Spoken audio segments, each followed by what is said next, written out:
आणि या ladies doctor जर असेल त्याचा कोणी वाजे नसतो तिथं. त्यासाठी शासनानं तात्काळ याच्यावर पाऊल उचललं पाहिजे आणि त्या लेडीजला कसं संरक्षित करता येईल हे करणं गरजेचं आहे. आज या बेबीला जे त्रास झाला तर हा एका दिवसात नाही झालेला, हा तिचा स्टोर होत शेवटी तिला जीव द्यावा लागला. पण ही घटना आपले जे कर्मचारी असतात यांना सुद्धा माहीत असतात, यांना हे टॉर्चर चालू आहे.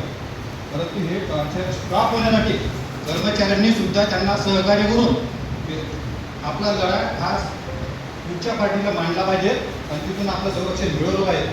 परंतु हे होत नाही. ही मुलगी आपल्या याला भीते आणि ते पुढं कल्पना घेत नाही. महत्त्वाची गोष्ट मी सांगतो की एका ठिकाणी एक मोठा अन्याय होणार होता. पोलीस स्टेशनला कल्पना दिली पूर्ण की थोड्या वेळात कर्फ्यू लागणार आहे, तुम्ही यांना संरक्षण द्या. पोलीस स्टेशनवर तुम्ही तयार नाही.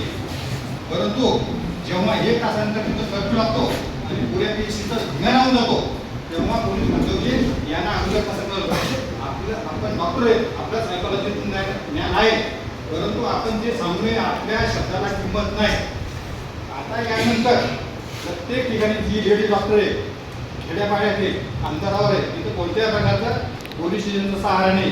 परंतु महिन्यातून 15 दिवसातून पोलीस स्टेशनला तिथं जाऊन चौकशी करायला पाहिजे की लेडीजला काही त्रास असेल, जो कोणी टॉर्चर करणार आहे त्याला तिथंच पायबंदी घालायला पाहिजे. हे होणं गरजेचं आहे. तोपर्यंत अत्याचार थांबणार नाही. यानंतर कर्मचारी संघटनेचे अध्यक्ष